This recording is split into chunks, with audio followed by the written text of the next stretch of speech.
Now, some of you may have seen me talk about this in some of my other classes. This is how people argue on the internet. And I wrote this little thing, but this is very true. I learned this when I was blogging. You say to another person, the sky is blue. And they say, how dare you? Prove it! And you say, okay, look at the sky. What color do you see? And they say, white. And you say, well, no, you're looking at the part there with the clouds, you see? And then they say, gotcha. And you say, no, you don't got me. You're looking at the wrong thing. Let's try this. What color is the shirt I'm wearing? Blue.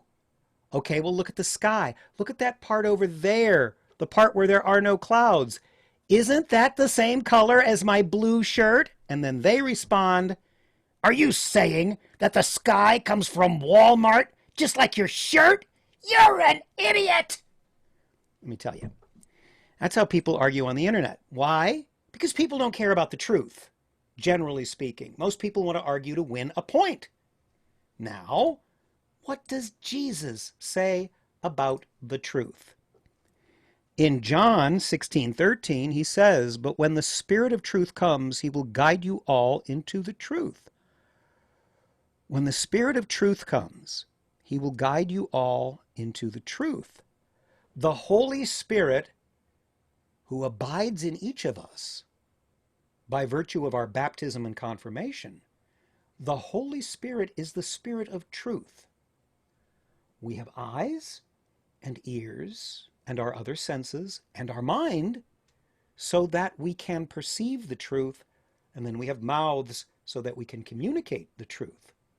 But what happens if you take a stand against the truth? In a way, if you oppose the truth and believe, let's say, in a crazy conspiracy theory that has no basis in fact, or you believe something that makes you feel good, or that the people in your group believe, but that you know in your heart of hearts is wrong, or is such an exaggeration that it comes very close to being completely false. If you set up something other than the truth as the principle by which you live, you are committing a kind of idolatry. Now, what is idolatry? Well, here we have, this I think is supposed to be St. Genesius. One of my students carved this for me, a little peg doll. Let's suppose that instead of being a statue of a saint, let's suppose that it's something that I carved and started worshiping. It would be then an idol. And that's our first commandment, thou shalt have no other gods before me, don't make false gods. To make a false god is to make something that has eyes but cannot see, has a nose, although poor St. Genesius doesn't, and cannot smell, has a hand but cannot touch. That's what we read in Psalm 115 today. In fact, here's Psalm 115 talking about the idols, the false gods that people have made. They have mouths but do not speak, eyes but do not see. They have ears but do not hear, noses but do not smell. They have hands but do not feel, etc., etc. And then those who make them become like them. So do all who trust in them. If you put your faith in a false god, if you put your faith in something that is not pointing toward the truth, a statue of a saint or an icon can point you toward Christ, toward the truth. But if you make something false, if you put, say, money above everything else in your life, that's an idol. That's worshiping a false god. If you put other forms of pleasure above everything else in life, that's a false god. If you put power, as our politicians do, above everything else in life, that's a false god. We are made for the truth. And that's the same thing as saying, as St. Augustine did, our hearts are restless until they rest in thee. Our minds are restless until they rest in thee. And if we give ourselves over to the lie, we become like the father of lies, who is the devil. We become, in fact, like dead things. And let's look at how the scriptures tie together. That's from Psalm 115. Look at all these other um, citations from Matthew. Indeed, in their case, the prophecy of Isaiah is fulfilled, who says, he's quoting Isaiah, "You will indeed hear, but never understand, and you will indeed see, but never perceive.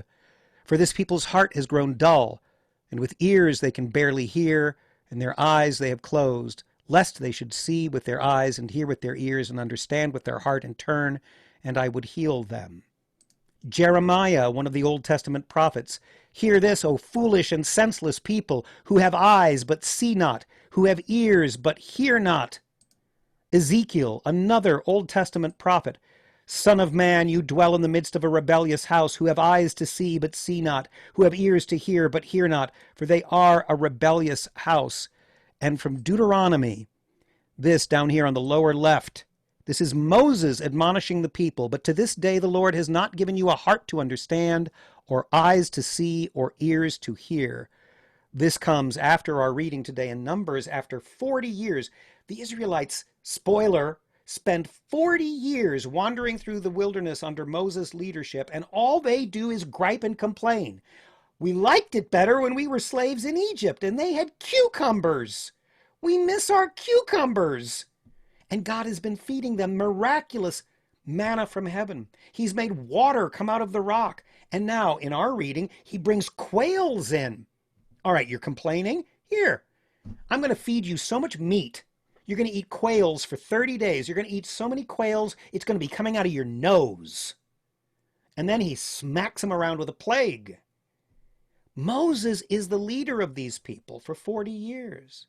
But don't think that the Israelites in the wilderness are any different than we are. As you get older, young people, especially if you end up in various parishes in the course of your life, you'll find that parish politics is as ugly as the Jews wandering through the wilderness for 40 years. Nothing but complaining, nothing but fractiousness, nothing but rebelliousness. And ultimately, it appears as if you have a group of people with eyes that refuse to see and with ears that refuse to hear, becoming like the false god they'd rather worship. And remember, after they made the molten calf, Moses forced them to drink it. He shoved it down their faces in the same way that God shoves the quail into the Israelites. You want to complain? Hey, you don't like miraculous bread? You want meat? Here's some meat. You're going to get sick of it. At any rate, to bring this back home again, all of those citations, the Bible is filled with this. It is ultimately one story. And our faith is one story. It's a story about how we come to know, to love, to serve, and to spread the truth. That's why we're here, because God is truth.